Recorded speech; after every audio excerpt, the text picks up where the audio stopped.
こんにちは。ウニアトリエの加藤です。今日はですね、エスキースについてちょっとお話をしていきたいと思います。まずエスキースって一体何なのかって、わからない人、ハテナマークの人多いと思うんですが、主に下絵のことを指す、フランス語だそうです。実際に、私たちが絵を描く上でエスキースってどんな場面でどんな風に使っているかというと、まず、デッサンとか油絵、水彩、そういった本画を描く前の、下書きというか、構想を練るというそういう段階で、簡単にスケッチしてみたり、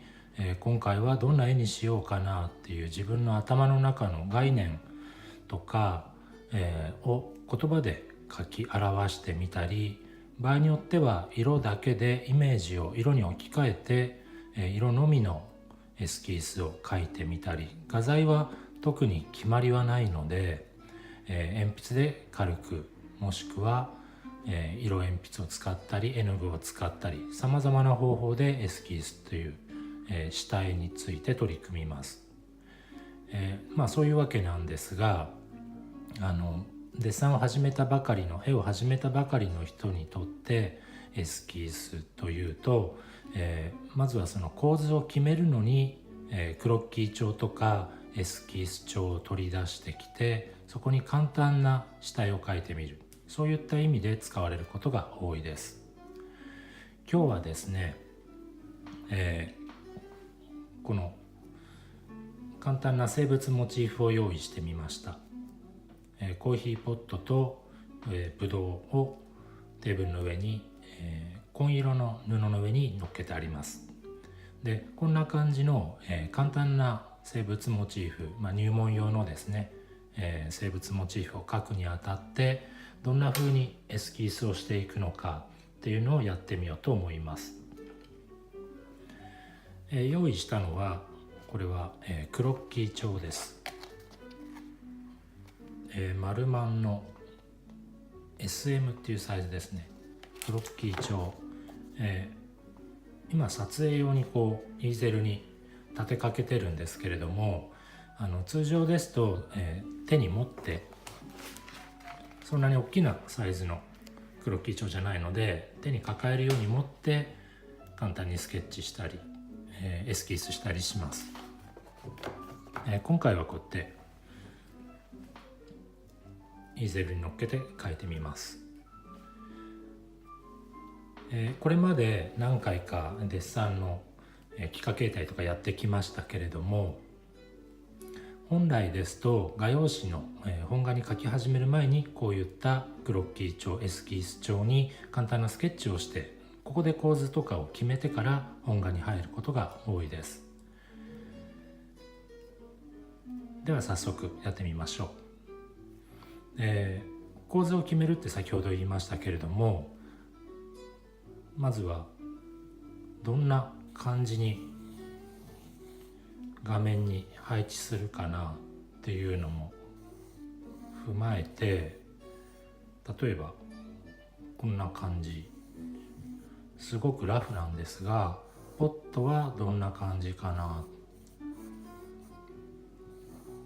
注ぎ口がこの辺についてるかな、ブドウもどの辺に置いてあるかな。で、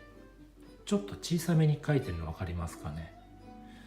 光の向きがどちらからで、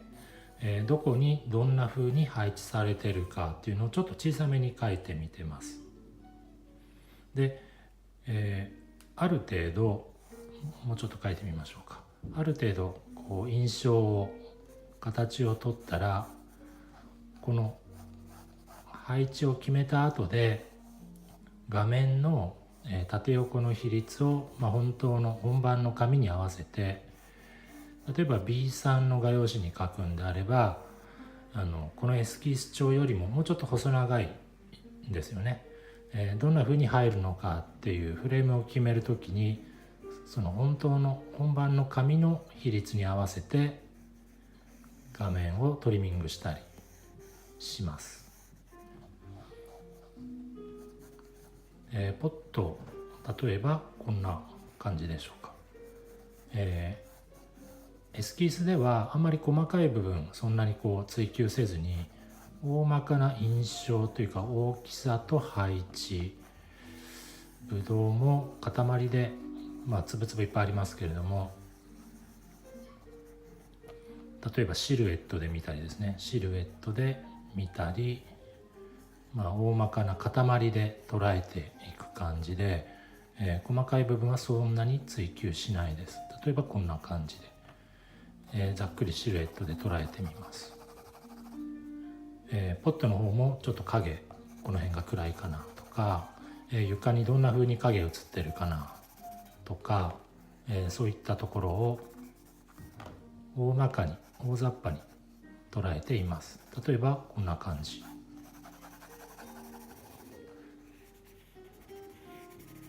形もすごくラフに捉えています。正確な形っていうよりも、パッと見た時の印象を定着させるっていう程度で、微妙なプロポーションの狂いとかはそんなに気にしていないです。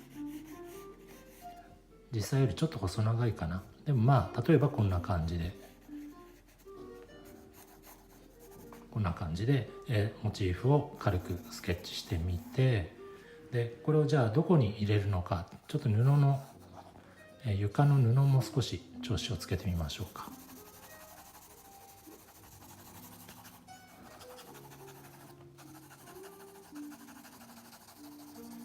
今回は濃い色の布を引いてるので、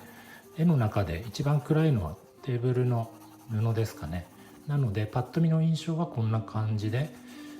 床面が結構暗め、そしてとっても黒い、内もちょっと黒い。次にブドウの下側は結構濃いめですかね。この辺は少し濃いめのトーン。ポットは明るい黄色なんですが、ちょっと右上からの光で影ができてる。ちょっと小さめに、そしてラフに描いてみました。でここから例えば横構図にするにはこんな画面の入り方かな